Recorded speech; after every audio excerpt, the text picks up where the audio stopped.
Hello friends, welcome to Kannamadi IAS and KS YouTube channel. ನೋಡಿ, ಬಹಳಷ್ಟು ದಿನಗಳಿಂದ ಸರ್ ನ್ಯೂಸ್ ಪೇಪರ್ ಹೆಂಗೆ ಓದಬೇಕು, ಅದರೊಳಗಿನ ಆರ್ಟಿಕಲ್ನ ಹೆಂಗೆ ಅರ್ಥ ಮಾಡ್ಕೋಬೇಕು ಆ್ಯಂಡ್ ಯಾವ್ಯಾವ ಒಂದು ಪೇಜ್ಗಳಲ್ಲಿ ಇಂಪಾರ್ಟೆಂಟ್ ನ್ಯೂಸ್ ಬಂದಿದೆ, ನಮಗೆ ಹೆಂಗೆ ಗೊತ್ತಾಗುತ್ತೆ, ಫಸ್ಟ್ ಟೈಮ್ ಓದೋರು ಇರ್ತೀವಿ ಅಂತ ಹೇಳಿಬಿಟ್ಟು ಬಹಳಷ್ಟು ಜನ ನನಗೆ ಮೆಸೇಜ್ ಮಾಡಿದ್ರಿ. ಇವತ್ತು ಮಂಗಳವಾರ ಜೂನ್ 24th ಡೇಟ್ ಇದೆ.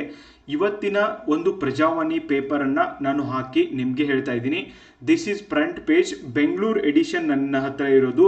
ಸೊ ಈ ಒಂದು ಪೇಪರ್ನ ಯಾವ ಥರ ನೀವು ಓದಬೇಕು ಅಂತ ನಾನು ಹೇಳ್ತಾ ಹೋಗ್ತೀನಿ. ಯಾವ್ಯಾವ ಆರ್ಟಿಕಲ್ ಇಂಪಾರ್ಟೆಂಟು ಅನ್ನೋದನ್ನು ನಾನು ನಿಮಗೆ ಹೇಳ್ತೀನಿ. ಎಕ್ಸಾಮ್ ಪಾಯಿಂಟ್ ಆಫ್ ವ್ಯೂ ಮತ್ತು knowledge point of view news ಪೇಪರ್ನಲ್ಲಿ ಓದೋದು ಭಾಳ ಇರುತ್ತಾ. ನೀವು ಸುಮ್ಮನೆ ಕಾಲ್ಫಾರ್ಮ್ ಇಲ್ಲ, ಆಮೇಲೆ ಎಕ್ಸಾಮ್ ಇಲ್ಲ, ಎಕ್ಸಾಮ್ ಡೇಟ್ ಬಿಟ್ಟಿಲ್ಲ, ನೋಟಿಫಿಕೇಶನ್ ಬಿಟ್ಟಿಲ್ಲ ಅಂತ ಹೇಳಿ ಸುಮ್ಮನೆ ಟೈಮ್ ವೇಸ್ಟ್ ಮಾಡಬೇಡ್ರಿ. ಜ್ಞಾನ ಗಳಿಸ್ಲಿಕ್ಕೆ ನೂರಾರು ದಾರಿಗಳಿದಾವೆ. ಈ ಟೆಕ್ನಾಲಜಿನ ಸರಿಯಾಗಿ ಉಪಯೋಗ ಮಾಡ್ಕೊಳ್ರಿ. ಓಕೆ, ಆಮೇಲೆ ನ್ಯೂಸ್ ಪೇಪರ್ಗಳನ್ನ ಓದ್ರಿ, ಒಳ್ಳೆ ಪುಸ್ತಕಗಳನ್ನ ಓದ್ರಿ, ನಿಮ್ಮ ಜ್ಞಾನನ ಹೆಚ್ಚಿಗೆ ಮಾಡ್ಕೊಳ್ರಿ. ಇವತ್ತಿನ ಎಕ್ಸಾಮಿನೇಷನ್ ಪ್ಯಾಟರ್ನ್ ಬದಲಾಗಿದೆ. ಎಷ್ಟು ನೀವು ಓದಿದ್ರೂ ಕೂಡ ಕಡಿಮೆ ಇರುತ್ತೆ. ಯಾರ್ಯಾರೆಲ್ಲ ಈಗ ಓದಕ್ಕೆ ಶುರು ಮಾಡಿರಿ, ಮಿನಿಮಮ್ 1 year ಆದರೂ ನಿಮಗೆ ಓದಲಿಕ್ಕೆ ಟೈಮ್ ಹಿಡಿಯುತ್ತೆ. ಓಕೆ, ಸೊ ಆದ್ದರಿಂದ ಸರಿಯಾಗಿ ಓದಿದೆ ನೀವು ಎಲ್ಲರೇ ಟೆಸ್ಟ್ ಸೀರೀಸ್ ಬರಿತೀನಿ, ಆಮೇಲೆ ಬರೀ ಕ್ವಶನ್ ಪೇಪರ್ ಸಾಲ್ವ್ ಮಾಡ್ತೀನಿ ಅಂದರೆ ಆಗೋದಿಲ್ಲ. ಮೊದಲು ಸರಿಯಾಗಿ ಓದ್ರಿ. ಸರಿಯಾಗಿ ಓದಿ ನಿಮಗೆ ವಿಷಯಗಳು ಗೊತ್ತಿದ್ದಾಗ ಮಾತ್ರ ಉಳ್ಕಿದೆಲ್ಲ ಮಾಡಬಹುದು. ಓಕೆ, ಲಂಚ ದನಿ ಏರಿಸಿದ ಶಾಸಕರು ಅಂತ ಇದೆ. ಕಾಂಗ್ರೆಸ್ ಪಕ್ಷ ಇವತ್ತು ನಮ್ಮ ರಾಜ್ಯದೊಳಗೆ ಅಧಿಕಾರದೊಳಗಿದೆ.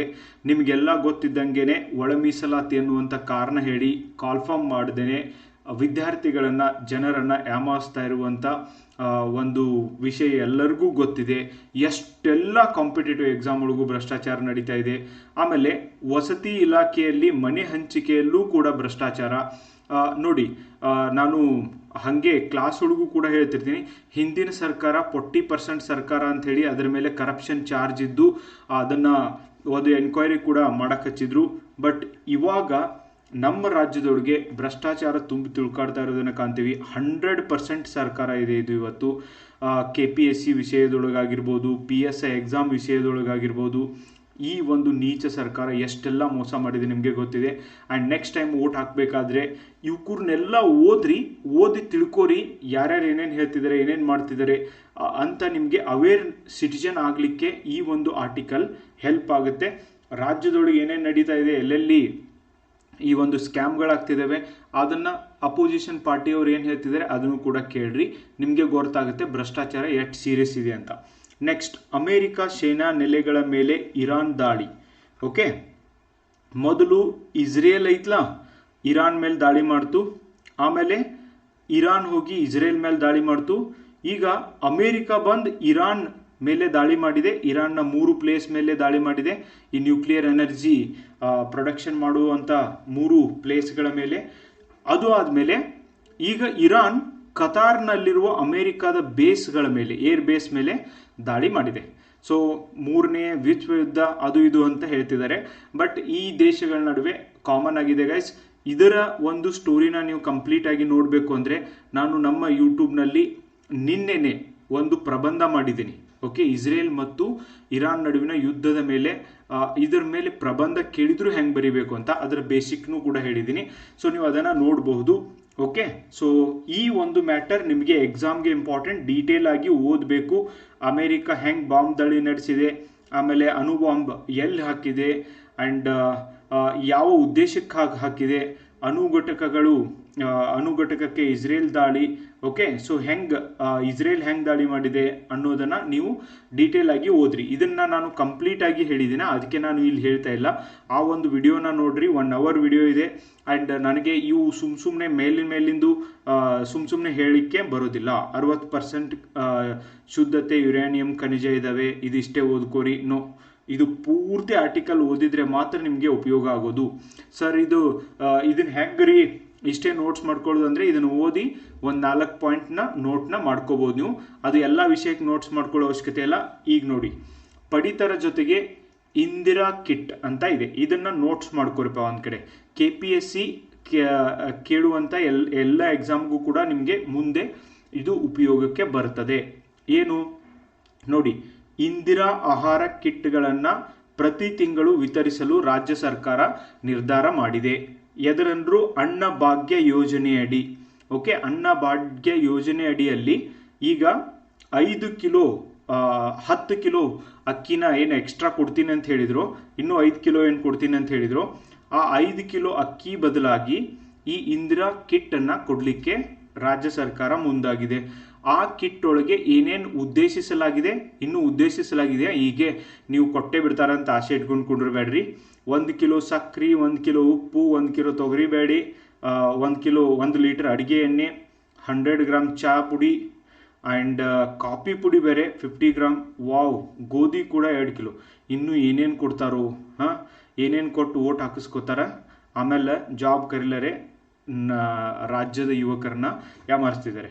ಓಕೆ, ಸೊ ಒಂದು ಇಂದಿರಾ ಕಿಟ್ ಅಂದ್ರೆ ಏನು ನೀವು ಬರ್ಕೋರಿ. ಯುವಕರನ್ನೆಲ್ಲ ಉದ್ದೇಶಿಸಲಾಗಿದೆ, ಇದನ್ನ ಬರೀಬಹುದು.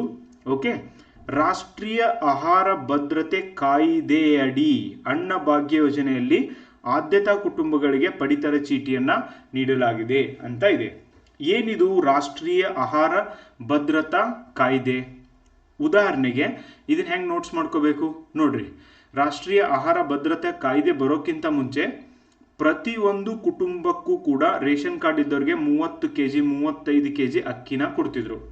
ಓಕೆ, ಈ ರಾಷ್ಟ್ರೀಯ ಆಹಾರ ಭದ್ರತಾ ಕಾಯ್ದೆ ಜಾರಿಗೆ ಬಂದಿದ್ದು 2013. ಇದು ನಿಮ್ಗೆ ಇಂಪಾರ್ಟೆಂಟು, ಇದನ್ನ ಭಾಳ ಎಕ್ಸಾಮ್ ಒಳಗೆ ಕೇಳ್ಯಾರ, ನೆನಪಿಟ್ಕೋರಿ. 2013ರಿಂದ ಏನು ಮಾಡಿದ್ರು ಗೊತ್ತೇನು ಗೈಸ್?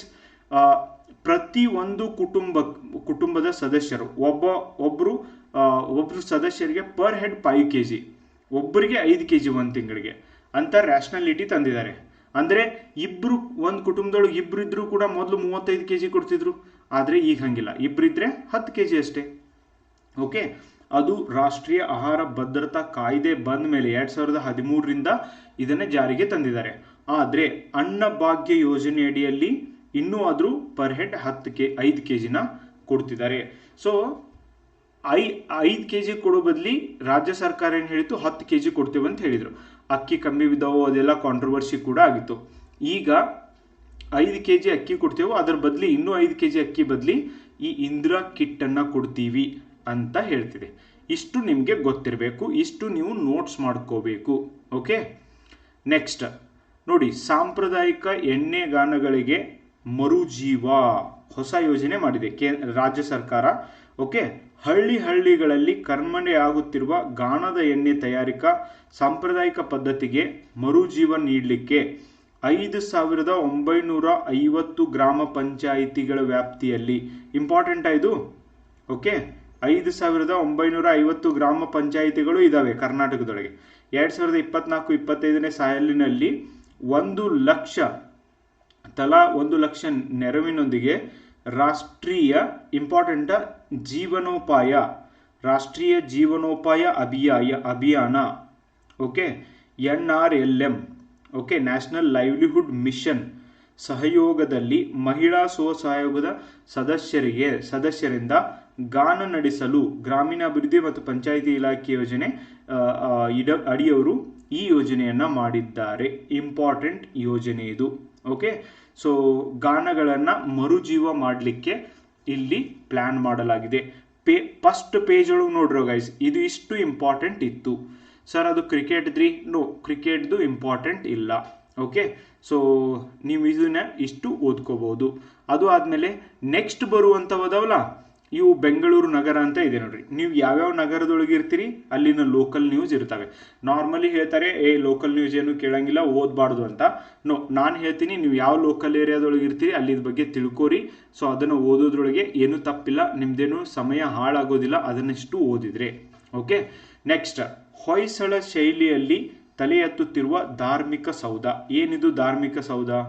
ನೋಡಿ, ಮುಜರಾಯಿ ಈ ಒಂದು ಡಿಪಾರ್ಟ್ಮೆಂಟ್ ಏನಿದೆ, ಇವ್ರು ಏನು ಮಾಡ್ತಿದ್ದಾರೆ ಅಂದರೆ, ಅವ್ರಿಗೆ ಒಂದು ಪ್ಲೇಸ್ ಇಲ್ಲ. ಈ ಒಂದು ಹಿಂದೂ ಧಾರ್ಮಿಕ ಹಾಗೂ ಧರ್ಮದಾಯಿ ದತ್ತಿಗಳು ಈ ಇಲಾಖೆ ಐತ್ಲ, ಮುಜರಾಯಿ ಇಲಾಖೆ, ಇವಕ್ಕೆ ಕಚೇರಿಗಳು, ಆಫೀಸ್ ಮಾಡಲಿಕ್ಕೆ ಒಂದು ಬಿಲ್ಡಿಂಗ್ ಇಲ್ಲ. ಈಗ ಬೆಂಗಳೂರಿನಲ್ಲಿ ಮಿಂಟೋ ಆಸ್ಪತ್ರೆ ಎದುರುಗಡೆಯಲ್ಲಿ ಬಾಡಿಗೆ ಕಟ್ಟಡದಲ್ಲಿ 1 ತಿಂಗಳಿಗೆ 11 ಲಕ್ಷ ರೂಪಾಯಿ ಬಾಡಿಗೆಯನ್ನು ಕೊಟ್ಟು ಅಲ್ಲಿ ಇವರು ಈ ಒಂದು ಇಲಾಖೆಯನ್ನು ನಡೆಸ್ತಿದ್ದಾರೆ.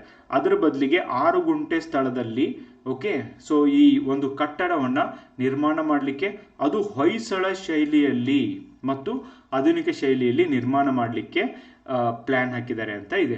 ಓಕೆ, ಶೈಲಿ, ಈ ಶೈಲಿಯಿಂದ ಏನು ಗೊತ್ತಾಗುತ್ತೆ ನಮಗೆ? ಡೆಫಿನೆಟ್ಲಿ ನಮ್ಮ ರಾಜ್ಯದೊಳಗೆ ಇದು ಕೂಡ ಒಂದು ಶೈಲಿ ಇದೆ, ಈ ಥರ ಇದಾವೆ ಅಂತ ಕೂಡ ನಿಮಗೆ ಗೊತ್ತಾಗುತ್ತೆ ಗೈಸ್. ಓಕೆ, ಸೊ ಅದಕ್ಕೆ ನಿಮಗೆ ಅದು ಓದ್ರಿ. ಹಾಂ, ನೆಕ್ಸ್ಟ್ ವೆರಿ ಇಂಪಾರ್ಟೆಂಟ್, ದಕ್ಷಿಣ ಸೈಬರ್ ಅಪರಾಧ ಠಾಣೆಯಲ್ಲಿ ಪ್ರಕರಣ ದಾಖಲು. ನಾನು ನಿಮಗೆ ಹೇಳ್ತಿದ್ದೀನಿ, ಇದು ನಮ್ಮೆಲ್ಲರ ರೆಸ್ಪಾನ್ಸಿಬಿಲಿಟಿ. ವಿದ್ಯಾರ್ಥಿಗಳೇ, ನೀವು ಮನೆಯೊಳಗೆ ಖಾಲಿ ಕೂತಿದ್ರೆ, ಮನೆಯೊಳಗೆ ಕುಳಿತು ಹಣ ಗಳಿಸಬಹುದು ಅಂತ ಏನು ನಿಮಗೆ ಮೆಸೇಜ್ ಬರ್ತಿದ್ದಾವೆ, ಟೆಲಿಗ್ರಾಮಲ್ಲೇ ಬರಲಿ, ವಾಟ್ಸಪ್ ಒಳಗೆ ಬರಲಿ, ಇನ್ಸ್ಟಾಗ್ರಾಮ್ ಒಳಗೆ ಬರಲಿ, ಎಲ್ಲೇ ಬರಲಿ, ಅವುಗಳಿಗೆ ಟ್ರ್ಯಾಪ್ ಮಾಡಕ್ಕೆ ಹೋಗಬೇಡ್ರಿ. ನಿಗ್ರ್ಯಾಡಿ. ಓಕೆ, ಸತ್ತು ಬದುಕಿ ದುಡಿದ್ರೂ ಕೂಡ ದುಡ್ಡು ಕೊಡದೇ ಇರುವಂಥ ಜಗತ್ತಿನೊಳಗೆ ಮನೆಯೊಳಗೆ ಕೂತು ನೀವು ದುಡ್ಡು ಗಳಿಸಬಹುದು ಅಂತ ಯಾರೋ ಹೇಳೋದನ್ನು ಕೇಳಬೇಡ್ರಿ. ಅವ್ರ ಮನೆಯೊಳಗೆ ಕುಳಿತು ದುಡ್ಡು ಅವ್ರು ಗಳಿಸ್ತಿದ್ದಾರೆ. ಏನು ಮಾಡಿ? ಕ್ರಿಮಿನಲ್ ಆ್ಯಕ್ಟಿವಿಟೀಸ್ ಮಾಡಿ. ದಯವಿಟ್ಟು ಹೂಡಿಕೆ ಮಾಡಿರಿ, ನೀವು ಹೋಟೆಲ್ಗಳಿಗೆ ರೇಟಿಂಗ್ ಕೊಡ್ರಿ. ಓಕೆ, ಸೊ ಮನೆಯೊಳಗೆ ಕೂತು ಬೇರೆ ಕಡೆ ಅಡ್ವರ್ಟೈಸ್ಮೆಂಟ್ ಮಾಡಿರಿ, ಟಿಕೆಟ್ ಬುಕ್ ಮಾಡಿರಿ, ಪ್ಲೇನ್ ಟಿಕೆಟ್ ಬುಕ್ ಮಾಡಿರಿ. ಇಂಥವೆಲ್ಲ ದೊಡ್ಡ ಫ್ರಾಡ್ಗಳು. ಮತ್ತು ನಿಮ್ಮ ಒಂದು ಫೋಟೋಗಳು ಬೇರೆ ವೆಬ್ಸೈಟಲ್ಲಿದ್ದಾವೆ, ಈ ಒಂದು ಲಿಂಕ್ ಮೇಲೆ ಕ್ಲಿಕ್ ಮಾಡಿ ಅವಕೂರ್ನ ಮಾಡಕ್ಕೆ ಹೋಗಬೇಡ್ರಿ. Okay, it's very dangerous. I know 99% of the students account ಒಳಗೆ ಏನೂ ದುಡ್ಡು ಇರೋದಿಲ್ಲ. ಸರ್, ನಾವು ಒತ್ತು ಕ್ಲಿಕ್ ಮಾಡಿದರೂ ಕೂಡ ಏನೂ ಫರಕ್ ಬೀಳಂಗಿಲ್ಲ, ನಾವೇ ಎಂಡ್ ಆಫ್ ದಿ ಮಂತ್ ಬಂದರೆ ಬೇರೆಯವ್ರಿಗೆ ಭಯ 500 ರೂಪಾಯಿ ಕೊಡು, 1000 ರೂಪಾಯಿ ಕೊಡು ಅಂತ ಕೇಳ್ತೀವಿ ಅಂತಲೂ ಇರ್ಬೋದು. ಈವನ್ ನೀವು ಆ 500 ರೂಪಾಯಿ 1000 ರೂಪಾಯಿನೂ ಕಳ್ಕೊಬಾರ್ದು ಅಂತ ನನ್ನ ಕನ್ಸರ್ನ್. ಆಮೇಲೆ ಉಳ್ಕಿದವರು ಯಾರ ಹತ್ರ ದುಡ್ಡಿದ್ದಾವೆ, ದಯವಿಟ್ಟು ಇಂಥ ಇಲ್ಲೀಗಲ್ ಮತ್ತು ಶಾರ್ಟ್ಕಟ್ ಆಗಿ ದುಡ್ಡು ಗಳಿಸುವಂಥ ಒಂದು ಗೋಜಿಗೆ ಹೋಗಬೇಡ್ರಿ. ಇವತ್ತು ಏನೇನೆಲ್ಲ ಲಿಂಕ್ ಕಳಿಸಿ ಈ ಫ್ರಾಡ್ಗಳು ಆಗ್ತಿದ್ದಾವೆ. ಆ್ಯಂಡ್ ಆಸೆ ಇರಬೇಕು ಮನುಷ್ಯನಿಗೆ, ಆದರೆ ಅತಿ ಆಸೆ ಇದ್ದರೆ ಸೈಬರ್ ಫ್ರಾಡ್ ಆಗ್ತವೆ. ಇತ್ತೀಚಿನ ದಿನಗಳಲ್ಲಿ ಅತಿ ಹೆಚ್ಚು ಬರ್ತಿದ್ದಾವೆ. ಇವಕ್ಕೂರ್ನೆಲ್ಲ ಓದ್ರಿ, ನೀವು ಅವೇರ್ ಇರ್ರಿ. ನಿಮಗೆ ಗೊತ್ತಿದ್ದವ್ರಿಗೂ ಕೂಡ ಸೈಬರ್ ಈ ಕ್ರೈಮ್ಗಳ ಬಗ್ಗೆ ನೀವು ತಿಳಿಸ್ರಿ. ಓಕೆ, ಸೊ ಇಲ್ಲಿ ನೋಡ್ರಿ, ಇವ್ರಿಗೆ ಏನು ಹೇಳಿದ್ದಾರೆ, 44 ವರ್ಷದ ವ್ಯಕ್ತಿಯೊಬ್ಬನಿಗೆ 16.97 ಲಕ್ಷ ವಂಚಿಸಿದ್ದಾರೆ. ಓಕೆ, ಸೊ ಇವ್ರೇನು ಮಾಡಿದ್ದಾರೆ, ಗ್ಲೋಬಲ್ ಸೆಕ್ಯೂರಿಟಿ ಎಂಬ ವಾಟ್ಸಪ್ ಗ್ರೂಪ್ಗೆ ದೂರುದಾರರನ್ನು ಸೇರಿಸಲಾಗಿತ್ತು. ಅಲ್ಲಿ ಹೂಡಿಕೆ ಮಾಡಿದರೆ 150 ಪಟ್ಟು ಲಾಭ ನೀಡಲಾಗುವುದು ಎಂದು ನಂಬಿಸಿದ್ದಾರೆ. ಹೀಗೆ ನಂಬಿಸ್ತಾರೆ ಅವರು. ಓಕೆ, ಸೊ 1 ಲಕ್ಷ ಇದ್ದಿದ್ದು ಆಟೋಮೆಟಿಕ್ಲಿ 1 to 1.5 ಲಕ್ಷ ಮಾಡಿಕೊಡ್ತೀವಿ ಅಂತ ಹೇಳ್ತಾರೆ. ಆ್ಯಂಡ್ ಜನ ಅದು ಯಾಕೆ ಅಷ್ಟು ಕೀನ್ ಆಗಿರ್ತಾರೆ ನನಗೆ ಗೊತ್ತಿಲ್ಲ ಗೈಸ್. ಬಟ್ ದಯವಿಟ್ಟು ಇದ್ರ ಬಗ್ಗೆ ಅವೇರ್ನೆಸ್ ಮೂಡಿಸ್ಬೇಕು. ನಾನು ಅದ್ರ ಸಂಬಂಧನೇ ನಿಮ್ಗೆ ಹೇಳ್ತಾ ಇದ್ದೀನಿ. ಇದು ನನ್ನ ಒಂದು ರೆಸ್ಪಾನ್ಸಿಬಿಲಿಟಿ, ಡ್ಯೂಟಿ. ನಾವು ಕೇರ್ಫುಲ್ ಆಗಿರಬೇಕು. 1 ರೂಪಾಯಿ ಅರ್ನ್ ಮಾಡಬೇಕಂದ್ರೆ ತುಂಬ ಕಷ್ಟ ಇದೆ. ಆ್ಯಂಡ್ ಯಾರಾದರೂ ನೀವು ಹಾಗೆ ಹಣ ಹೂಡಿಕೆ ಮಾಡಿ ಕಳ್ಕೊಂಡಿದ್ರೆ ಕಮೆಂಟ್ ಬಾಕ್ಸ್ ಒಳಗೆ ತಿಳಿಸ್ರಿ.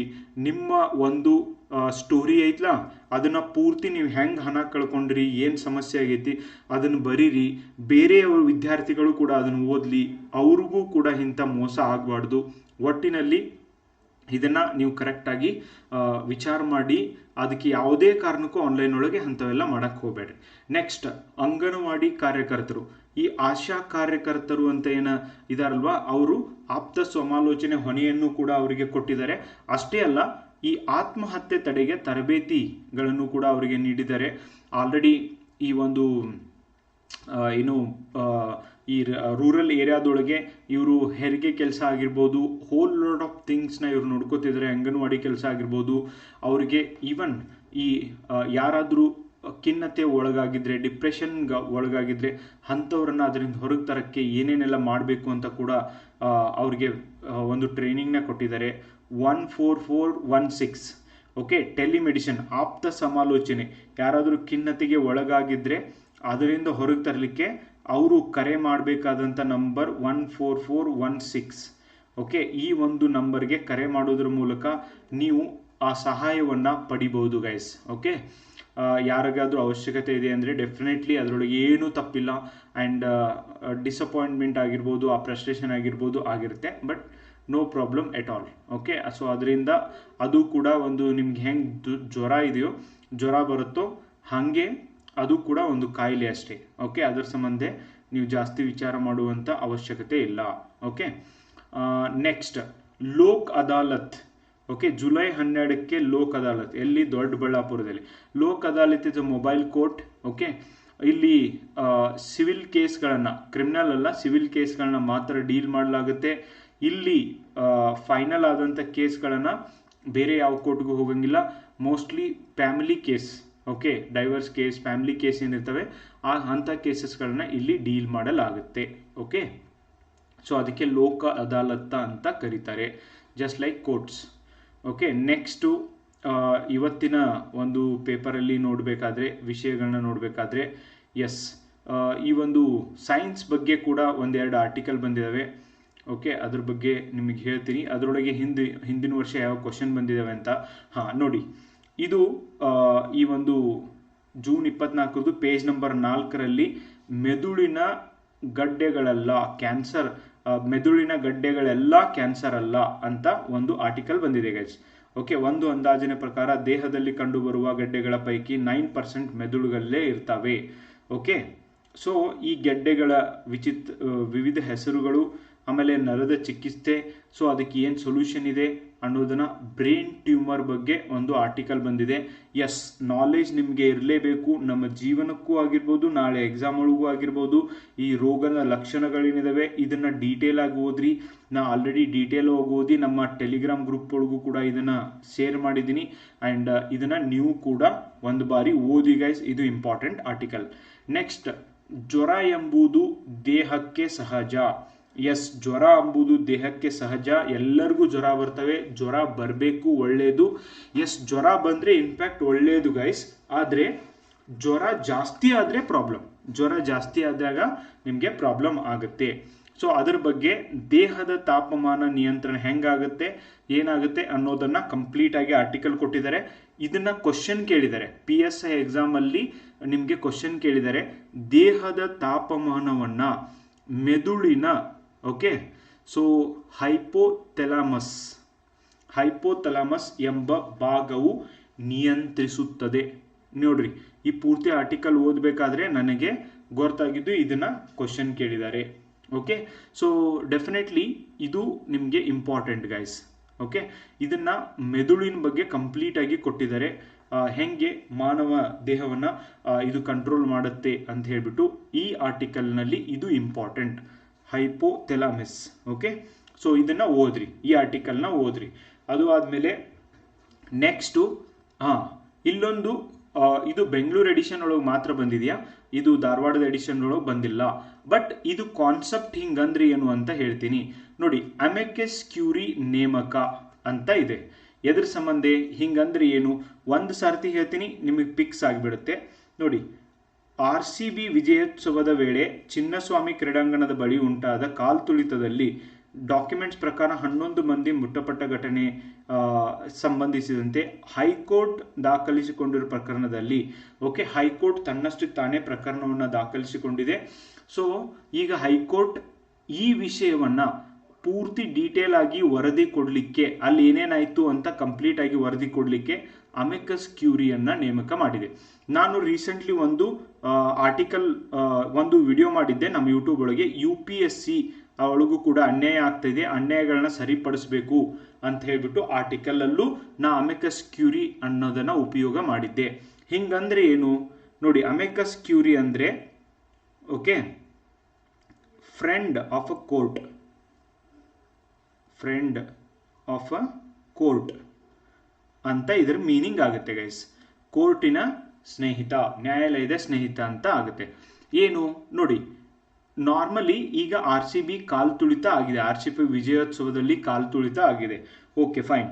ಅಲ್ಲಿ ಆ ಒಂದು ಸ್ಥಳಕ್ಕೆ ಭೇಟಿ ನೀಡಿ 1ನೇ ಗೇಟ್ ಒಳಗೆ ಏನಾಯ್ತು, 2ನೇ ಗೇಟ್ ಒಳಗೆ ಏನಾಯ್ತು, 3ನೇ ಗೇಟ್ ಒಳಗೆ ಏನಾಯ್ತು, ಎಷ್ಟು ಜನ ಬಂದ್ರು, ಸರ್ಕಾರ ಹೆಂಗ್ ಪರ್ಮಿಷನ್ ಕೊಡ್ತು, ಇವ್ಕೂರ್ನೆಲ್ಲ ಜಡ್ಜು ಕೋರ್ಟ್ ಬಿಟ್ಟು ಇಲ್ಲಿ ಬಂದು ಎನ್ಕ್ವೈರಿ ಮಾಡ್ಕೋತ ಕುಂಡ್ರಕ್ಕಾಗೋದಿಲ್ಲ, ಅದನ್ನ ಕಂಡಕ್ಟು ಮಾಡೋಕ್ಕಾಗೋದಿಲ್ಲ. ಅದಕ್ಕೆ ಏನು ಮಾಡ್ತಾರೆ ಅಂದರೆ, ಈ ವಿಷಯದ ಬಗ್ಗೆ ತಿಳಿದಿರುವಂಥ ಒಬ್ಬರನ್ನ ಅಮಿಕಸ್ ಕ್ಯೂರಿ ಅಂತ ಅಪಾಯಿಂಟ್ ಮಾಡ್ತಾರೆ. ಇವರು ಈ ಇನ್ಫಾರ್ಮೇಶನ್ ಎಲ್ಲ ತಿಳ್ಕೊಂಬಂದು ಹೇಳ್ತಾರೆ. ಜಸ್ಟ್ ಲೈಕ್ UPSC ಎಕ್ಸಾಮ್ಗೂ ಕೂಡ 17 ಜನ ಏನು ವಿದ್ಯಾರ್ಥಿಗಳು ಕೋರ್ಟಲ್ಲಿ ಕೇಸ್ ಹಾಕಿದ್ದಾರೆ, ಅದಕ್ಕೂ ಕೂಡ ಅಮಿಕಸ್ ಕ್ಯೂರಿನ ಅಪಾಯಿಂಟ್ ಮಾಡಿದ್ದಾರೆ. ಓಕೆ, ಸೊ ಇಷ್ಟು ನಿಮಗೆ ನೆನಪಿರಬೇಕು. ಹಂಗಂದ್ರೆ ಏನು ಅಂತ. ಓಕೆ, ಅವರು ಈಗ ಎನ್ಕ್ವೈರಿನ ಕಂಡಕ್ಟ್ ಮಾಡ್ತಾರೆ, ನಂತರ ಕೋರ್ಟಿಗೆ ತಿಳಿಸ್ತಾರೆ ಏನೇನಾಗಿದೆ ಅಂತ ನಿಮಗೆ ತಿಳಿಸ್ತಾರೆ ಗೈಸ್. ಆಮೇಲೆ ಕರ್ನಾಟಕದೊಳಗೆ ಇತ್ತೀಚಿನ ದಿನಗಳಲ್ಲಿ ಈ ಬೈಕ್ ಟ್ಯಾಕ್ಸಿಗಳನ್ನು ನಿಷೇಧ ಮಾಡಬೇಕು ಅನ್ನುವಂಥ ಒಂದು ನಿರ್ಧಾರ ತೆಗೆದುಕೊಳ್ತಿದ್ದಾರೆ. ಓಕೆ, ನಮಗೆ ಕೇವಲ ಸಾರಿಗೆ ಸಾಧನವಲ್ಲ, ನಮ್ಮ ಜೀವನವಾಗಿದೆ. ಬಹಳಷ್ಟು ಜನ ಕೈ ಮುಗಿತಿದ್ದಾರೆ, ನಮ್ಮ ಬದುಕನ್ನು ಉಳಿಸಿ, ಬೈಕ್ ಟ್ಯಾಕ್ಸಿಗಳನ್ನ ಉಳಿಸಿ ಅಂತ. ಕೆಲವೊಂದಿಷ್ಟು ಜನರ ಮೇಲೆ ಹಲ್ಲೆಗಳಾಗಿದ್ದಾವೆ ಆ್ಯಂಡ್ ಸಮಸ್ಯೆ ಆಗ್ತಾ ಇರೋದ್ರಿಂದ ತೆಗೀರಿ ಅಂತ ಕೂಡ ಹೇಳ್ತಿದ್ದಾರೆ. ಲೆಟ್ ಸಿ ಏನು ನಿರ್ಧಾರ ತಗೋತಾರೆ. ನಿಮಗೇನು ಅನಿಸುತ್ತೆ, ಬೈಕ್ ಟ್ಯಾಕ್ಸಿಗಳ ಅವಶ್ಯಕತೆ ಇದೆಯೋ ಅಥವಾ ಇಲ್ಲೋ? ನಿಮ್ಮ ಒಂದು ಅನಿಸಿಕೆಯನ್ನು ಕೂಡ ನೀವು ಕೆಳಗೆ ಕಮೆಂಟ್ ಬಾಕ್ಸ್ ಒಳಗೆ ತಿಳಿಸ್ಬೋದು ಗೈಸ್. ಇವೆಲ್ಲ ಲೋಕಲ್ ನ್ಯೂಸ್ ಇದ್ದಾವೆ, ಇವೆಲ್ಲ ನಮಗೆ ಅವಶ್ಯಕತೆ ಇಲ್ಲ, ಇದರೊಳಗೆ ಇಂಪಾರ್ಟೆಂಟ್ ಇಲ್ಲ, ಅದಕ್ಕೆ ನಾನು ಇವುಗಳನ್ನೇನು ನಿಮಗೆ ಓದು ಅಂತ ಹೇಳ್ತಾ ಇಲ್ಲ. ಓಕೆ, ನೆಕ್ಸ್ಟ್ ಆಮೇಲೆ ಈ ಒಂದು ಎಡಿಟೋರಿಯಲ್ ಪೇಜ್ ಬರ್ತಾವೆ. ಇಲ್ಲಿ ಬಂದು ನೋಡಿ, ಎಡಿಟೋರಿಯಲ್ ಪೇಜ್ ಇದು ಅಭಿಮತ ಅಂತ ಬರ್ತಾ ಇದೆ ನೋಡಿ, ಪ್ರಜಾವಾಣಿಯೊಳಗೆ ಬರುತ್ತೆ. This page is very very important. Okay, ನೀವು ಎಲ್ಲಿಂದ ಶುರು ಮಾಡಬೇಕು? ಫಸ್ಟಿಗೆ ಸುಭಾಷಿತ. ನೀವು ಪ್ರಬಂಧದೊಳಗೂ ಈ ಸುಭಾಷಿತವನ್ನು ಡೆಫಿನೆಟ್ಲಿ ಉಪಯೋಗ ಮಾಡಬಹುದು. ಆದರ್ಶವೊಂದನ್ನು ಬೆನ್ನು ಹತ್ತುವುದು ಮನುಷ್ಯನಿಗೆ ಕ್ರಿಯಾಶೀಲತೆಯನ್ನು ಮತ್ತು ಸೊಗಸಾದ ನೈತಿಕ ಧೈರ್ಯವನ್ನು ನೀಡುತ್ತದೆ. ಒಂದು ಆದರ್ಶವನ್ನು ಇಟ್ಕೋಬೇಕು, ಅದ್ರ ಸಂಬಂಧ ನಾವೆಲ್ಲರೂ ಕೆಲಸ ಮಾಡಬೇಕು. ಡಾಕ್ಟರ್ BR ಅಂಬೇಡ್ಕರ್ ಅವರು ಹೇಳಿದಂಥ ಒಂದು ಮಾತು. ಇದನ್ನ ಇಟ್ಕೊಂಡು ನೀವು ಅಲ್ಲಿಂದ ಸ್ಟಾರ್ಟ್ ಮಾಡಬೇಕು. ಇರಾನ್ ಮತ್ತು ಇಸ್ರೇಲ್, ಓಕೆ, ಸಮರಾಂಗಣ, ಅಮೆರಿಕ ಮಧ್ಯಪ್ರವೇಶ ಅನಪೇಕ್ಷಿತ. ಓಕೆ, ಇದ್ರ ಬಗ್ಗೆ ನಾನು ಹೇಳಿದ್ದೀನಿ. ಈ article important to guys and ಇದನ್ನು ಕಂಪ್ಲೀಟ್ ಆಗಿ ಓದಬೇಕು. ನಾನು ಓದಿದ್ದೀನಿ ಆಲ್ರೆಡಿ ಆ್ಯಂಡ್ ನೀವು ಕೂಡ ಓದ್ರಿ. ಆಮೇಲೆ ನೀವೇನು ಮಾಡಬೇಕು ಅಂದರೆ, ನಮ್ಮ ಯೂಟ್ಯೂಬಲ್ಲಿ ಇರಾನ್ ಮತ್ತು ಇಸ್ರೇಲ್ಗೆ ಸಂಬಂಧಿಸಿದಂಥ ಕಂಪ್ಲೀಟ್ ವಿಡಿಯೋ ಮಾಡಿದ್ದೀನಿ. 1 ಗಂಟೆಯ ವಿಡಿಯೋ ಇದೆ. ಓಕೆ, ಅರೌಂಡ್ 1 ಗಂಟೆ ವಿಡಿಯೋ ಇದೆ. ಇದ್ರ ಬಗ್ಗೆ ಮಾತನಾಡು ಅಂದರೆ 4 ಗಂಟೆನೂ ಕೂಡ ನಾನು ಮಾತನಾಡ್ಬೋದು. 1 ಗಂಟೆ ಒಳಗೆ ನಾನು ಮುಗಿಸ್ಲಿಕ್ಕೆ ಪ್ರಯತ್ನ ಮಾಡಿದ್ದೀನಿ. ಬಿಕಾಸ್ ಇದರೊಳಗೆ ಹಿಸ್ಟ್ರಿ ಹೇಳಿಲ್ಲ ಅಂದರೆ, ಡೀಟೇಲ್ ಆಗಿ ಈ ವಿಷಯ ಯಾವಾಗಿಂದ ಶುರುವಾಯಿತು ಅಂತ ಹೇಳಿಲ್ಲ ಅಂದರೆ, ಇವತ್ತು ಏನು ಈ ಇಸ್ರೇಲ್ ಮತ್ತು ಇರಾನ್ ನಡುವೆ ಯುದ್ಧ ಆಗ್ತಿದೆಯಲ್ಲ, ಅದು ನಿಮಗೆ ಅರ್ಥ ಆಗೋದಿಲ್ಲ. ನಾನು ಡೀಟೇಲ್ ವಿಡಿಯೋನ ಮಾಡಿದ್ದೀನಿ. ಯಾವ್ದು ವಿಡಿಯೋ ಮಾಡಿರ್ತೀನೋ ಅದನ್ನು ಹಾಗೆ ಡೀಟೇಲ್ ಆಗಿ ಮಾಡಿರ್ತೀನಿ. ನೀವು ಅದನ್ನು ಒಂದು ಸಾರ್ತಿ ನೋಡೋಕ್ಕೆ ಸಾಧ್ಯ ಆಗಬೇಕು, ತಪ್ಪದೆ ನೋಡಿ. ಆಮೇಲೆ ನೆಕ್ಸ್ಟ್, ಕರಾಳ ಅಧ್ಯಾಯದ ಆ ದಿನಗಳು ನೋಡಿ. 1975 ಒಳಗೆ ಇಂದಿರಾ ಗಾಂಧಿಯವರು ಎಲೆಕ್ಷನ್ ಒಳಗೆ ಗೆಲ್ಲಬೇಕು ಅಂತ, ಅವ್ರ ಎಲೆಕ್ಷನ್ ಒಳಗೆ ಗೆಲ್ಲಲಿಕ್ಕೆ ಅಂತ ತುರ್ತು ಪರಿಸ್ಥಿತಿಯನ್ನು ಹೇರಿದ್ರು. ಸೊ ಕ್ಯಾಬಿನೆಟ್ನ ಪರ್ಮಿಷನ್ ತಗೊಳ್ಳದೇನೆ ತುರ್ತು ಪರಿಸ್ಥಿತಿಯನ್ನು ಹೇರಿದ್ರಿಂದ ಇಂದಿರಾ ಗಾಂಧಿಯವರು ಸಂವಿಧಾನವನ್ನು ಉಲ್ಲಂಘನೆ ಮಾಡಿದರೆ. ತುರ್ತು ಪರಿಸ್ಥಿತಿಯನ್ನು ಅಷ್ಟು ದಿನ ಹೇರಿದ್ದಕ್ಕಾಗಿ ಇಂದಿರಾ ಗಾಂಧಿ 19 ತಿಂಗಳವರೆಗೆ, ಓಕೆ, ದೇಶದ ಇತಿಹಾಸದಲ್ಲಿ 19 ತಿಂಗಳು ತುರ್ತು ಪರಿಸ್ಥಿತಿ ಸಮಯ ಎದುರಿಸಿದ್ದು. ಸೊ ಇದು ತಪ್ಪು ಅನ್ನುವ ಕಾರಣಕ್ಕಾಗಿ ದೇಶದ ಪ್ರೈಮ್ ಮಿನಿಸ್ಟರ್ ಇಂದಿರಾ ಗಾಂಧಿ ಅವರನ್ನ ಕೂಡ ಜೈಲೊಳಗೆ ಹಾಕಿದ್ದು ನೋಡಿ. ಸುರೇಶ್ ಕುಮಾರ್ ಅವರು, ಇವರು ಪೊಲಿಟಿಷಿಯನ್ ಕೂಡ ಆಗಿದ್ದಾರೆ ಆ್ಯಂಡ್ ವಿದ್ಯಾರ್ಥಿಗಳ ದೆಸೆಯಲ್ಲಿ ಸ್ವಲ್ಪ ವಿದ್ಯಾರ್ಥಿಗಳ ಬಗ್ಗೆ ಧ್ವನಿ ಎತ್ತುವಂಥ ಒಬ್ಬ ಪಾಲಿಟಿಷಿಯನ್ ಕೂಡ ಇವರು ಆಗಿದ್ದಾರೆ ಗೈಸ್. ಈ ಒಂದು ಕರಾಳ ಅಧ್ಯಾಯ ಅಂತ ಏನು ಕರಿತೀವಿ, ಈ ಒಂದು ಎಮರ್ಜೆನ್ಸಿ ತುರ್ತು ಪರಿಸ್ಥಿತಿ ಘೋಷಣೆ ಆಗಿದ್ದು ಅಂತ ಏನು ಕರಿತೀವಿ, ಆವಾಗ ಇವರು ಕೂಡ ವಿದ್ಯಾರ್ಥಿ ಆಗಿದ್ರು ಆ್ಯಂಡ್ ಇವರು ಕೂಡ ಜೈಲಿಗೆ ಹೋಗಿದ್ರು. ಆ್ಯಂಡ್ ಅವಾಗಿನ ಪರಿಸ್ಥಿತಿಯಲ್ಲಿ ಇಂದಿರಾ ಗಾಂಧಿಯವರ ನಾಯಕತ್ವ ಹೆಂಗಿತ್ತು, ಯಾರ್ಯಾರನ್ನ ಜೈಲಿಗೆ ಹಾಕಿದ್ರು, ಭ್ರಷ್ಟಾಚಾರ ಎಷ್ಟು ನಡೀತಿತ್ತು ಆ್ಯಂಡ್ ಏನೇನೆಲ್ಲ ಆಯಿತು, ಅಧಿಕಾರ ದುರುಪಯೋಗವನ್ನು ಹೆಂಗೆ ಮಾಡಿಕೊಂಡ್ರು, ಇಂದಿರಾ ಗಾಂಧಿಯವರು ಎದಕ್ಕೆ ಜೈಲಿಗೆ ಹೋದರು, ಗುಜರಾತ್ನೊಳಗೆ ಏನಾಯಿತು ಆ್ಯಂಡ್ ಈ ಒಂದು ವಿಷಯವನ್ನು ಇವ್ರನ್ನ ಯಾವ್ಯಾವ ಜೈಲೊಳಗೆ ಇಟ್ಟಿದ್ದಾರೆ, ಆಮೇಲೆ ಯಾವ ಜೈಲೊಳಗೆ ಇಟ್ಟು ಏರೋಪ್ಲೇನ್ ಹಚ್ಚಿದ್ದಾರೆ. ಓಕೆ, ಜೀವನದಲ್ಲಿ ಮೊದಲ ಬಾರಿ ಏರೋಪ್ಲೇನ್ ಹತ್ತಿದ್ದು ಕೂಡ ಹೈಗ್ರೌಂಡ್ ಪೊಲೀಸ್ ಸ್ಟೇಷನ್ನಲ್ಲೇ ಅಂತೆ. ಸೊ ಓಕೆ, ಆಮೇಲೆ ಅಷ್ಟೇ ಅಲ್ಲ, ಇವರ ಜೀವನಕ್ಕೆ ಟ್ವಿಸ್ಟ್ ಆ್ಯಂಡ್ ಟರ್ನ್ ಸಿಕ್ಕಿದ್ದು ಕೂಡ ಇದೇ ಒಂದು ಸಮಯದೊಳಗೆ. ಇವರು ಈ ಒಂದು ಜೈಲೊಳಗಿದ್ದಾಗ ಅತಿರಥ ಮಹಾರಥ ನಾಯಕರನ್ನ ಅವಾಗಲೇ ಜೈಲೊಳಗೆ ಹಾಕಿದಂತೆ. ಅವರನ್ನು ನೋಡಿ, ಅವ್ರ ಮಾತುಗಳನ್ನು ಕೇಳಿ ಅವರಿಂದ ಇನ್ಸ್ಪೈರ್ ಆಗಿ ಪಾಲಿಟಿಕ್ಸ್ ಹೋಗ್ಲಿಕ್ಕೂ ಕೂಡ ಇವರು ಸಾಧ್ಯ ಆಯ್ತಂತೆ. ಓಕೆ, ಸೊ ನಿಮ್ಮ ವಿಜಯ ಖಚಿತ. ಹೆಂಗೆ ಇಂದಿರಾ ಗಾಂಧಿಯವರ ಒಂದು ಸಮಯದೊಳಗೆ ಈ ಒಂದು ಏನು ಸಮಯ ಇತ್ತು, ಸಂವಿಧಾನವನ್ನು ಹೆಂಗೆ ಉಲ್ಲಂಘನೆ ಮಾಡಿದ್ರು, ಉಲ್ಲಂಘನೆ ಮಾಡಿದಕ್ಕೆ ಏನು ಶಿಕ್ಷೆನ ಅನುಭವಿಸಿದ್ರು, ಅವಾಗ ಪಕ್ಷ ಸಂಘಟನೆ ಮಾಡೋದು, ಏನೋ ಒಂದು ಜನರನ್ನ ಕೂಡಿಸೋದು ಎಷ್ಟು ಕಷ್ಟ ಇತ್ತು. ಆ್ಯಂಡ್ ಜಯಪ್ರಕಾಶ್ ನಾರಾಯಣ್, ಮೊರಾರ್ಜಿ ದೇಸಾಯಿ, ಅಟಲ್ ಬಿಹಾರಿ ವಾಜಪೇಯಿ, ಓಕೆ, ಈ ಎಂಥ ಮಹಾನ್ ನಾಯಕರನ್ನೆಲ್ಲ ಹೆಂಗೆ ಜೈಲೊಳಗೆ ಹಾಕಿದ್ರು. ಇವನ್ ಕೆಲವೊಂದು ಪತ್ರಕರ್ತರ ಹೆಸರು ಕುಲ್ದೀಪ್ ನಾಯರ್ ಅವರನ್ನು ಕೂಡ ಜೈಲಿಗೆ ಹಾಕಿರುವಂಥ ವಿಷಯ. ಓಕೆ, ಜಸ್ಟ್ ಒಂದು ಗ್ಲಿಪ್ಸ್. ಈ ಒಂದು ತುರ್ತು ಪರಿಸ್ಥಿತಿಯ ಸಂದರ್ಭದಲ್ಲಿ ನಿಮ್ಮ ವಾಕ್ ಸ್ವಾತಂತ್ರ್ಯ ಹೆಂಗೆ ಕಸ್ಕೊಂಡ್ಬಿಡ್ತಾರೆ, ವಾಕ್ ಸ್ವಾತಂತ್ರ್ಯದಿಂದ ಎಷ್ಟು ಜನ ಜೈಲಿಗೆ ಹೋಗಿದ್ದಾರೆ ಕೂಡ ಆ ಸಂದರ್ಭದೊಳಗೆ ಪ್ರತಿಯೊಂದು ಡೀಟೇಲ್ನ ಕೊಟ್ಟಿದ್ದಾರೆ.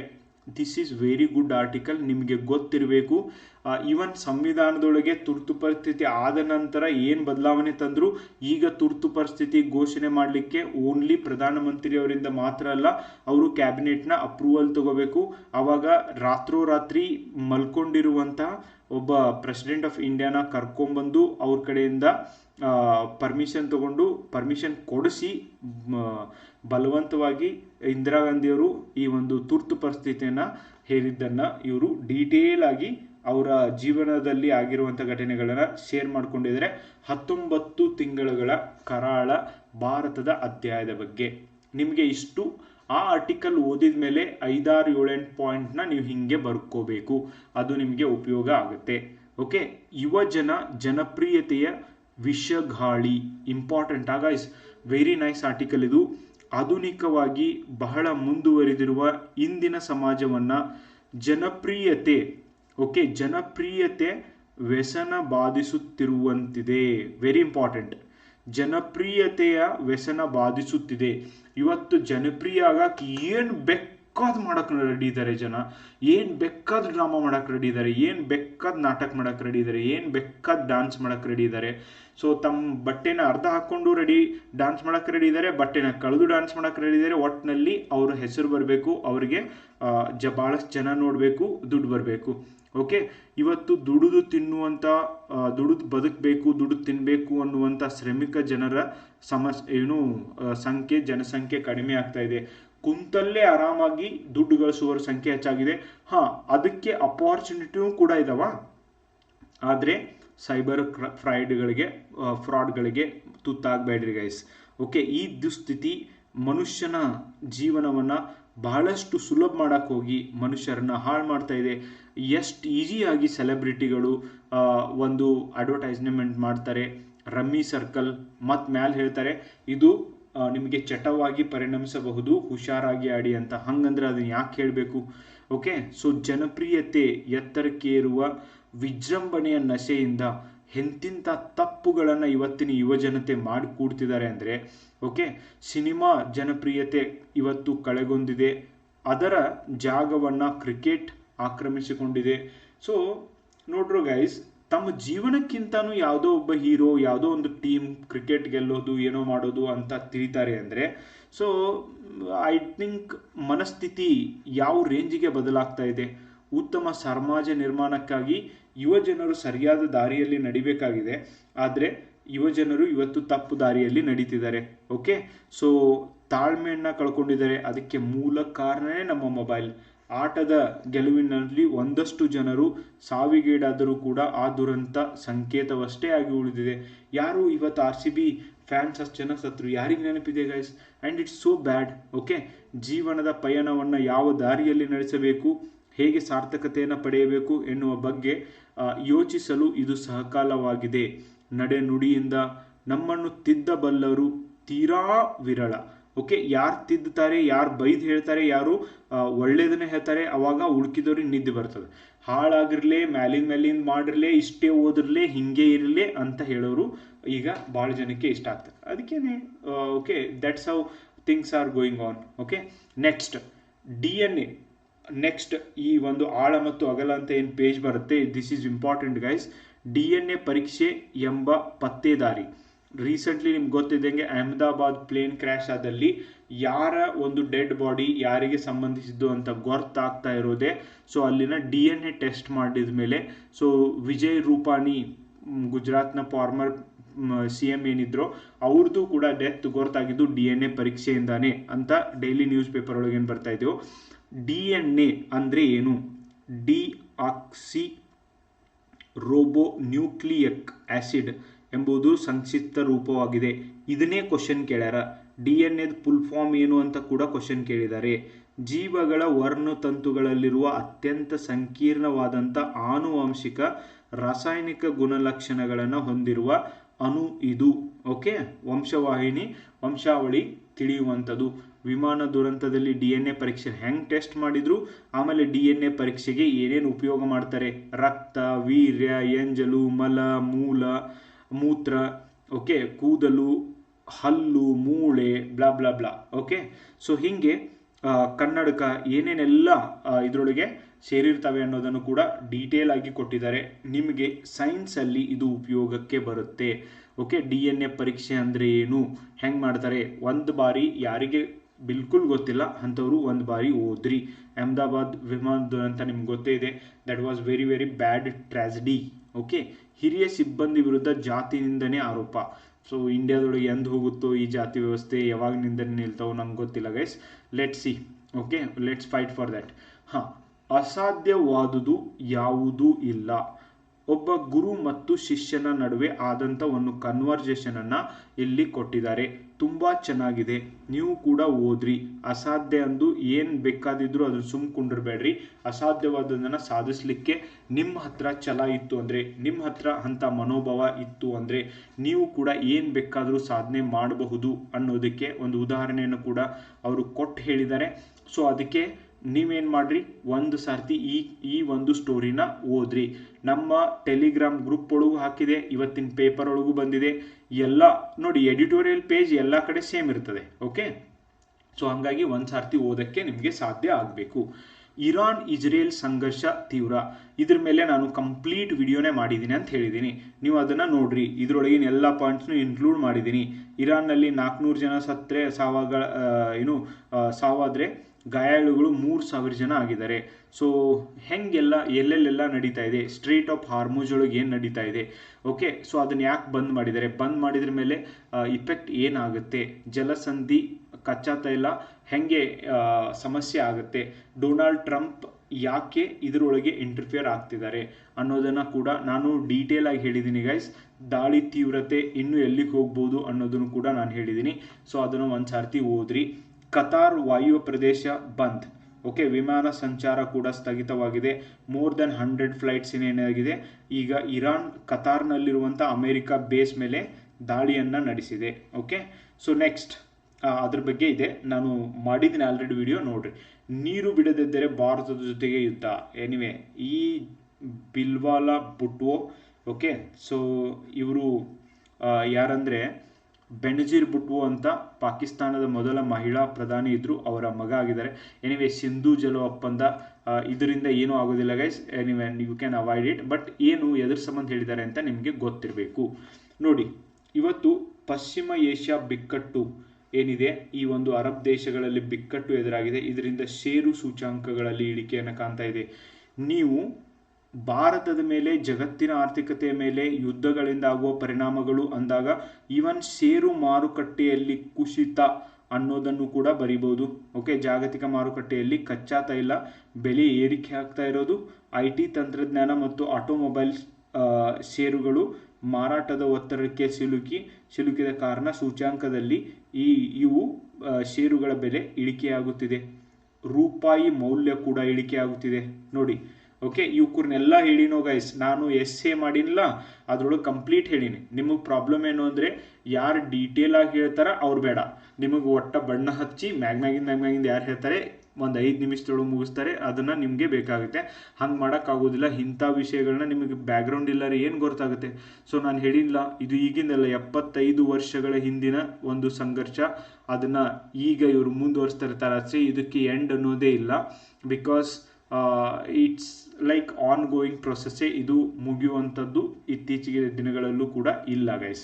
ಉದ್ಯಮ ಚಟುವಟಿಕೆ ಚುರುಕು, ಮಾರುಕಟ್ಟೆಯಲ್ಲಿ ಬೇಡಿಕೆ ಹೆಚ್ಚಾಗಿದೆ ಅಂತ ಕೂಡ ಹೇಳ್ತಿದ್ದಾರೆ. That's good. ಎನಿವೆ, ಇಸ್ರೇಲ್ ಮತ್ತು ಇರಾನ್ ಬಿಕ್ಕಟ್ಟಿನಿಂದಾಗಿ ಭಾರತದಿಂದ ಹೋಗ್ತಾ ಇರುವಂಥ 1 ಲಕ್ಷ ಬಾಸ್ಮತಿ ಅಕ್ಕಿ ನಾವು ಅತಿ ಹೆಚ್ಚು ಯುರೋಪ್ ಆಫ್ರಿಕಾ ಮತ್ತು ಅಮೆರಿಕಕ್ಕೆ ಈ ಬಾಸ್ಮತಿ ಅಕ್ಕಿಯನ್ನು ಕಳಿಸ್ತೀವಿ. ಇರಾನ್ ಇಸ್ರೇಲ್ ಈ ಒಂದು ದಾಳಿ ಸಂಘರ್ಷದಿಂದಾಗಿ ಈ ಒಂದು ಸ್ಟ್ರೇಟ್ ಆಫ್ ಹಾರ್ಮುಜ್ ಓಕೆ ಅದನ್ನು ಬಂದ್ ಮಾಡಿದ್ರಿಂದ ಬಾಸ್ಮತಿ ಅಕ್ಕಿ ಅಲ್ಲಿ ಹೋಗಿ ಸ್ಟಕ್ ಆಗಿದ್ದನ್ನು ನಾವು ಕಾಣ್ತೀವಿ. ಓಕೆ, ಸೊ ಸಾಗಾಣಿಕೆಗೆ ಅಡಚಣೆ ಉಂಟಾಗಿದ್ದನ್ನು ನಾವು ಕಾಣ್ತೀವಿ. ಆಹಾರ ಪದಾರ್ಥಗಳಲ್ಲಿ ಉಂಟಾಗುವ ಅಡಚಣೆ ಮತ್ತು ಕೃಷಿ ವ್ಯವಸ್ಥೆಯಲ್ಲಿ ಕೂಡ ಸಮಸ್ಯೆಯನ್ನು ಕ್ರಿಯೇಟ್ ಮಾಡ್ತವೆ ಅಂತ ಬರೀರಿ. ನಿಮಗೆ ಒಂದು ಕ್ವಶನ್ ಇರ್ಬೋದಲ್ಲ ಗೈಸ್, ಸೆಕೆಂಡ್ ವರ್ಲ್ಡ್ ವಾರ್ ಆದಮೇಲೆ ಮುಂದಿನ ವಿಶ್ವದೊಳಗೆ ಮುಂದೆ ಯಾವುದು ಯುದ್ಧ ಆಗಬಾರ್ದು ಅಂತಾನೆ ಯುನೈಟೆಡ್ ನೇಷನ್ ಅನ್ನ ಸ್ಥಾಪನೆ ಮಾಡಿದ್ದಾರೆ. ಯಾಕೆ ಈ ಯುದ್ಧವನ್ನು ತಡೆಗಟ್ಟಕ್ಕೆ ಸಾಧ್ಯ ಆಗ್ತಾ ಇಲ್ಲ ಹೇಳಿ ನೋಡೋಣ. ಕಮೆಂಟ್ ಬಾಕ್ಸ್ ಒಳಗೆ ಹೇಳ್ರಿ, ವಿಚಾರ ಮಾಡ್ರಿ. ಬರೀ ಕಾಲ್ಫಾರ್ಮ್ ಇಲ್ಲ ಅಂತ ಅಳ್ಕೋತ್ ಕುಂಡ್ರಬೇಡ್ರಿ. ಇಂಥವೆಲ್ಲ ವಿಚಾರ ಮಾಡ್ರಿ. ಯಾಕೆ ಯುನೈಟೆಡ್ ನೇಷನ್ಸ್ ಈ ಯುದ್ಧಗಳನ್ನ ತಡೀಲಿಕ್ಕೆ ಆಗ್ತಾ ಇಲ್ಲ, ಏನು ಕಾರಣ ಇರ್ಬೋದು. ಓಕೆ, ಓದಲಿಕ್ಕೆ, ಬರೀಲಿಕ್ಕೆ, ತಿಳ್ಕೊಳ್ಳಿಕ್ಕೆ, ನಾಲೆಜ್ ತಗೊಳ್ಳಿಕ್ಕೆ ಎಷ್ಟೆಲ್ಲ ದಾರಿ ಇದಾವೆ, ಎಷ್ಟೆಲ್ಲ ಇಶ್ಯೂಗಳಿದಾವೆ. ನೀವು ಇದನ್ನ ಬಿಟ್ಟು ಬರೀ ಜಸ್ಟ್ ಏನು ಕಾಲ್ಫಾರ್ಮ್ ಇಲ್ಲ ಒಳ ಮೀಸಲಾತಿ ಅನ್ಕೋತ್ಕೊಂಡಿರ್ಬೇಡ್ರಿ. It's a waste of time. Okay, so IOC ನೂತನ ಅಧ್ಯಕ್ಷೆ ಕ್ರಿಸ್ಟೋ ಕೊವೆಂಟ್ರಿ, ಓಕೆ, ಸೊ ಅವರು ಅಧ್ಯಕ್ಷರಾಗಿ ಅಧಿಕಾರ ಸ್ವೀಕರಿಸಿದಾರಂತೆ. ಇದನ್ನ ನೆನಪಿಟ್ಕೋರಿಪ್ಪ. Okay, so important. ನೆಕ್ಸ್ಟ್, ಮಾಜಿ ಕ್ರಿಕೆಟಿಗ ದಿಲೀಪ್ ದೋಸಿ ನಿಧನ ಹೊಂದಿದ್ದಾರೆ. ಆ್ಯಂಡ್ ದಿಲೀಪ್ ದೋಸಿ ಯಾವ ಕ್ರೀಡೆಗೆ ಅಥವಾ ಯಾವ ಒಂದು ಕ್ಷೇತ್ರಕ್ಕೆ ಸಂಬಂಧಿಸಿದವರು ಅಂತ ನಿಮಗೆ ಕ್ವಶನ್ ಕೇಳ್ಬೋದು. ಹಂಗೇನಾದರೂ ಯಾರಾದರೂ ಫೇಮಸ್ ಇದ್ದವರು ಡೆತ್ ಆಗಿದ್ರೆ ನಿಮಗೆ ಗೊತ್ತಿರಬೇಕು. ಆ್ಯಂಡ್ ರಿಷಬ್ ಪಂತ್ ಒಂದೇ ಇನ್ನಿಂಗ್ಸಲ್ಲಿ 2 ಸೆಂಚುರಿ ಹೊಡೆದಂಥ ಮೊದಲ ವಿಕೆಟ್ ಕೀಪರ್, ಮೊದಲ ಭಾರತೀಯ ಬ್ಯಾಟ್ಸ್ಮನ್ ಆಗಿದ್ದಾರೆ. ಅದು ಒಂದು ಫ್ಯಾಕ್ಟ್ಸ್ ಬಿಟ್ಟರೆ ಉಳುಕಿದ್ದು ಇಂಪಾರ್ಟೆಂಟ್ ಇಲ್ಲ. ಹೀಗೆ ನಾನು ಕಂಪ್ಲೀಟ್ ನ್ಯೂಸ್ ಪೇಪರ್ನ ಮುಗಿಸಿದೆ ನಿಮಗೀಗ. ಓಕೆ, ಯಾವ್ಯಾವ ಪೇಜ್ ಓದಬೇಕು, ಎಂಥ ವಿಷಯಗಳನ್ನ ಬರ್ಕೋಬೇಕು, ನಿಮಗೆ ಎಕ್ಸಾಮ್ ಒಳಗೆ ಹೆಂಗೆ ಕೇಳ್ತಾರೆ, ಹೆಂಗೆ ಕೇಳಿದ್ದಾರೆ, ಆಲ್ರೆಡಿ ಕೇಳಿದ್ದು ವಿಷಯನ ಎಷ್ಟು ಕೊಟ್ಟಿದ್ದಾರೆ, ಆಮೇಲೆ ನಾಲೆಜ್ಗೆ ಯಾವುದು ಓದಬೇಕು, ಆಮೇಲೆ ನೀವು ನಾಲೆಜ್ ಸಂಬಂಧ ಯಾವುದು ಓದಬೇಕು, ಎಕ್ಸಾಮ್ ಸಂಬಂಧ ಯಾವುದು ಓದಬೇಕು, ನಿಮ್ಮ ಲೋಕಲ್ ಏರಿಯಾದೊಳಗಿದ್ದವ್ರು ತಿಳ್ಕೊಳ್ಳೋಕೆ ಯಾವುದು ಓದಬೇಕು, ಆ್ಯಂಡ್ ಸೈಬರ್ ವಂಚನೆಯಿಂದ ಹೆಂಗೆ ನೀವು ಸೇಫ್ ಆಗಿರಬೇಕು, ಆ್ಯಂಡ್ ಈ ಎಲ್ಲ ವಿಷಯಗಳನ್ನ ಕರೆಂಟ್ ಇಶ್ಯೂಸ್ಗಳನ್ನು ನಾನು ಕವರ್ ಮಾಡಲಿಕ್ಕೆ ಟ್ರೈ ಮಾಡಿದ್ದೀನಿ ಗೈಸ್. ಹೀಗೆ ನೀವು ನ್ಯೂಸ್ ಪೇಪರ್ ಓದಿದರೆ ನೀವು ಯಾವುದರೇ ಎಕ್ಸಾಮ್ ಓದ್ರಿ, IAS ಇಂದ ಹಿಡಿದು PC ಎಕ್ಸಾಮ್ವರೆಗೂ ಕೂಡ ಇಲ್ಲಿ ಪಡೆದಂಥ ನಾಲೆಜ್ ನಿಮಗೆ ಉಪಯೋಗ ಆಗುತ್ತೆ. ಮೊದಲು ಈ ನ್ಯೂಸ್ ಪೇಪರ್ಗಳನ್ನು ಓದುವುದರಿಂದ ನಿಮ್ಮ ಜೀವನಕ್ಕೆ ಹೆಲ್ಪ್ ಆಗುತ್ತೆ, ಆಮೇಲೆ ನಿಮಗೆ ಎಕ್ಸಾಮ್ಗೂ ಹೆಲ್ಪ್ ಆಗುತ್ತೆ. ಸೊ ಅವ್ರು ಮ್ಯಾಗ್ಝಿನ್ ಐತಲ್ರಿ ಓದ್ತೀನಿ ಎಕ್ಸಾಮಿಗೆ ಸಾಕ್ರಿ ಅನ್ನೋರಿದ್ರೆ ನಿಮ್ಗೊಂದು ದೊಡ್ಡ ಕೈ ಮುಗಿತೀನಿ. ಮ್ಯಾಗ್ಝಿನ್ ಒಳಗೆ ನಾಳೆ ನಾನೇ ಮ್ಯಾಗ್ಝಿನ್ ಬರಲಿ, ಯಾರೇ ಮ್ಯಾಗ್ಝಿನ್ ಬರಲಿ, ಒಂದು ತಿಂಗಳು ನ್ಯೂಸ್ ಪೇಪರ್ನಾಗ ಬಂದಿದ್ದೀನಿ ಎಲ್ಲವನ್ನೂ ಕೂಡ ಕೊಡೋಕ್ಕಾಗೋದಿಲ್ಲ. ಮ್ಯಾಗ್ಝಿನ್ ಹೆಂಗಂದ್ರೆ ಒಂಥರ ಬಾವಿ ಒಳಗಿನ ಕಪ್ಪೆಗಳು ಮಾತ್ರ ಓದುವಂಥದ್ದು, ಅದರೊಳಗೆ ಕರೆಂಟ್ ಅಫೇರ್ಸ್ ಇರೋದಿಲ್ಲ. ನಿಮ್ಮ ಒಂದು ಪರ್ಪಸ್ ಬಿಗ್ಗರ್ ಆಗಿದ್ರೆ ನಾನು ಜ್ಞಾನವನ್ನು ಗಳಿಸ್ಬೇಕು, 1 ಬಿಟ್ಟು 2 ಬಿಟ್ಟು 4 ಫೀಲ್ಡಲ್ಲಿ ಕೆಲಸ ಮಾಡಬೇಕು, ಮುಂದೆ ಈ ಸಮಾಜಕ್ಕೆ ನನ್ನದೇ ಆದಂತೆ ಏನಾದರೂ ಕೊಡುಗೆ ಕೊಡಬೇಕು, ನಾನು ಏನಾದರೂ ಅಚೀವ್ಮೆಂಟ್ ಮಾಡಬೇಕು ಅಂತ ಯಾರ ಮನೋಭಾವದಲ್ಲಿದೆ, ಇಲ್ಲ ಸರ್ ನನಗೊಂದು ಜಾಬ್ ಸಿಕ್ಕರೆ ಸಾಕು ಸರ್, ನಾನು ಆರಾಮಾಗಿ ಇರ್ತೀನಿ ಸರ್ ನನ್ನ ಪಾಡಿಗೆ ನಾನು ಅನ್ನೋರಿದ್ರೆ ನೀವು ಇರ್ರಿ. ಯಾರು ಹಂಗೆ ಮಾಡ್ಬೇಕಂತ ಇದೆ ನ್ಯೂಸ್ ಪೇಪರ್ ಓದ್ರಿ, ಬೇರೆ ಬೇರೆ ಪುಸ್ತಕಗಳನ್ನ ಓದ್ರಿ, ಆ್ಯಂಡ್ ಬಿಜಿ.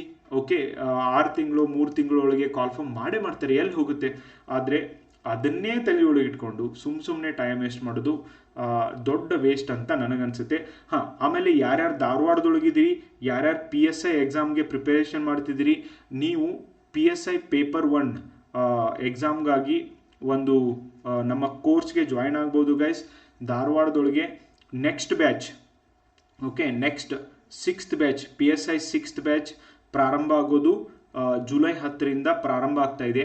ಯಾರು ಬೇರೆ ಪ್ಲೇಸಲ್ಲಿದ್ದೀರಿ, PSI 615 ಮತ್ತು ESIಗೆ ಯಾರು ಪ್ರಿಪರೇಷನ್ ಮಾಡ್ತಿದ್ದೀರಿ, ಆನ್ಲೈನಿಂದ ಬೆಂಗಳೂರಲ್ಲಿದ್ದೀರಿ, ಬೇರೆ ಪ್ಲೇಸ್ನಲ್ಲಿದ್ದೀರಿ, ನೀವು ಆನ್ಲೈನಿಂದನೂ ಕೂಡ ಅಡ್ಮಿಷನ್ ತೊಗೋಬೋದು. ನಮ್ಮ ಆ್ಯಪ್ ಇದೆ ಕನಮಡಿ KA. ಓಕೆ, ಸೊ ಆ ಆ್ಯಪ್ನ ಹೆಸರನ್ನ ನಾನಿಲ್ಲಿ ಬರಿತೀನಿ, KANAMADI Kanamadi institute, INSTITUT. Okay, Kanamadi institute ಅಂತ ನೀವು ಗೂಗಲ್ ಪ್ಲೇ ಸ್ಟೋರಲ್ಲಿ ಹೊಡೆದ್ರೆ ಈ ಒಂದು ಆ್ಯಪ್ ನಿಮಗೆ ಸಿಗುತ್ತೆ. ಅದನ್ನು ಡೌನ್ಲೋಡ್ ಮಾಡಿಕೊಡ್ರಿ. ಈ ಒಂದು ಆನ್ಲೈನಲ್ಲಿ ಜುಲೈ 10th ಶುರು ಆಗ್ತಾ ಇರೋದು 4th batch. Okay, PSI 4th batch ಪ್ರಾರಂಭ ಆಗ್ತಾ ಇದೆ. ಸೊ ಈ ಬ್ಯಾಚ್ಗೆ ನೀವು ಜಾಯಿನ್ ಆಗ್ಬೋದು. ನಾನು ಇವತ್ತೇ ಇದನ್ನು ಕೋರ್ಸ್ನ ಕ್ರಿಯೇಟ್ ಮಾಡ್ತೀನಿ. ಆ್ಯಂಡ್ ನಿಮಗೆ ಇಲ್ಲಿ 20 ಎಸ್ಸೆಗಳನ್ನ ಹೇಳ್ಕೊಡಲಾಗುತ್ತೆ. ಸೊ ಒಂದು 10 ಟ್ರಾನ್ಸ್ಲೇಷನ್ ಕ್ಲಾಸ್ನ ತಗೊಳ್ಳಲಾಗುತ್ತೆ. ಟ್ರಾನ್ಸ್ಲೇಷನ್ ಕ್ಲಾಸ್ ಅಂದರೆ ಇಲ್ಲಿ ಗ್ರಾಮರು ಹಾಗೆಲ್ಲ ಹೇಳಂಗಿಲ್ಲ. ಒಂದು ಭಾಷೆಯಿಂದ ಇನ್ನೊಂದು ಭಾಷೆಗೆ ಹೇಗೆ ನೀವು ಎಷ್ಟರ ಮಟ್ಟಿಗೆ ಭಾಷಾಂತರ ಮಾಡಬಹುದು ಅನ್ನೋದನ್ನು ಹೇಳಿಕೊಡ್ತದೆ. ಆ್ಯಂಡ್ ನಾನು ಮಾಡಿ ತೋರಿಸ್ತೀನಿ. ಅದು ಆದಮೇಲೆ ನೀವು ಪ್ರಾಕ್ಟೀಸ್ ಮಾಡಬೇಕು. ಪ್ರಾಕ್ಟೀಸ್ ಮಾಡ್ಲಿಕ್ಕೆ ಹೆಂಗೆ ಮಾಡಬೇಕು, ವೆಕ್ಯಾಬ್ಲರಿ ಡೆವಲಪ್ಮೆಂಟ್ ಮಾಡ್ಕೊಳ್ಳೋಕೆ ಏನು ಮಾಡಬೇಕು, ಅದನ್ನು ಬಿಟ್ಟು ನಿಮ್ಗೆ ಏನೇ ಕ್ವೈರೀಸ್ ಇದ್ದರೂ ಕೂಡ ಕ್ಲಾಸ್ ಒಳಗೂ ನಾನು ನಿಮಗೆ ಕ್ಲಾರಿಫೈ ಮಾಡ್ತೀನಿ ಗೈಸ್. ಆ್ಯಂಡ್ ಪ್ರಿಸೈಸ್ ರೈಟಿಂಗ್ ಇದನ್ನು ಕೂಡ ಹೇಳ್ಕೊಡ್ತದೆ. ಪೇಪರ್ 1 ಏನಿರುತ್ತೋ ಅದನ್ನು ಕಂಪ್ಲೀಟಾಗಿ ಹೇಳ್ಕೊಡ್ತದೆ. 45 ಕ್ಲಾಸ್ ಆನ್ಲೈನಲ್ಲಿ ಅರೌಂಡ್ 45 ಕ್ಲಾಸ್ ಇರ್ತದೆ. ಆಫ್ಲೈನಲ್ಲಂತೂ ಆಲ್ರೆಡಿ 5 ಬ್ಯಾಚ್ ಮುಗಿದಿದೆ. ಈಗ 6th ಬ್ಯಾಚ್ ಪ್ರಾರಂಭ ಆಗೋದಿದೆ. 5th ಬ್ಯಾಚ್ ನಡೆದಿದೆ. ಆ್ಯಂಡ್ ಇಲ್ಲಂತೂ ಒಂದೊಂದು ಎಸ್ಸೆನ ಡಿಬೇಟ್ ಡಿಸ್ಕಷನ್ ಮೂಲಕನೇ ಹೇಳ್ಕೊಡಲಾಗುತ್ತೆ. ಆ್ಯಂಡ್ ನಿಮಗೆ ಕೂಡ ಗೊತ್ತಾಗುತ್ತೆ, ನಾನು ಮಾಡಿರುವಂಥ ವಿಡಿಯೋನ ನೋಡಿ, ಇಟ್ಸ್ ಮೋರ್ ದೆನ್ 130 ವಿಡಿಯೋನ ಮಾಡಿದ್ದೀನಿ ನಾನು, ಎಸ್ಸೆ ರಿಲೇಟೆಡ್ ವಿಡಿಯೋಗಳನ್ನ. And you only think about it guys. ನಿಮಗೆ ಗೊತ್ತಾಗುತ್ತೆ, ನೀವು ಬಂದರೆ ಹೆಂಗೆ ಬರಿಬೇಕು, ಏನು ಮಾಡಬೇಕು, ಏನು ಡೌಟ್ ಇದ್ದಾವೆ.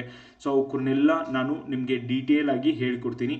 July 10th okay, next batch offline and online ಬ್ಯಾಚ್ಗಳು ಕೂಡ ಪ್ರಾರಂಭ ಆಗೋದಿವೆ. ನಿಮ್ಮ ಫ್ರೆಂಡ್ಸ್ಗೆ ನಿಮಗೆ ಉಪಯೋಗ ಆಗಿದೆ, ನಿಮ್ಮ ಫ್ರೆಂಡ್ಸ್ಗೂ ಕೂಡ ಅದನ್ನು ತಿಳಿಸೋದನ್ನು ಮರಿಬೇಡಿ. And PSI complete paper 1 batch ಪ್ರಾರಂಭ ಆಗ್ತಿದ್ದಾವೆ. ಸೊ ಇದಕ್ಕೆ ಸೇರಬೇಕಾದವರು, ನಿಮ್ಗೆ ಏನಾದರೂ ಕ್ವೈರೀಸ್ ಬೇಕು ಅಂದರೆ ಇದು ನನ್ನ ನಂಬರ್, ನೀವು ಕಾಂಟ್ಯಾಕ್ಟ್ ಕೂಡ ಮಾಡಬಹುದು. ಆ್ಯಂಡ್ ಎಸ್ಸೆ ಬುಕ್ ಬೇಕು, ಪ್ರಬಂಧದ ಪುಸ್ತಕ ಬೇಕು ಅಂದರೂ ಕೂಡ ನೀವು ಇದೇ ನಂಬರ್ಗೆ ಕಾಂಟ್ಯಾಕ್ಟ್ ಮಾಡಿ. So thank you so much for watching the video. I hope ಈ ವಿಡಿಯೋ ನಿಮಗೆ ಉಪಯೋಗ ಆಗುತ್ತೆ ಅಂತ. ಸೊ ಈ ವಿಡಿಯೋ ಬಗ್ಗೆ ಅನಿಸಿಕೆಯನ್ನು ಕೂಡ ಕಮೆಂಟ್ ಬಾಕ್ಸ್ ಒಳಗೆ ಹಾಕೋದನ್ನು ಮರಿಬೇಡಿ ಫ್ರೆಂಡ್ಸ್. ಬಾಯ್.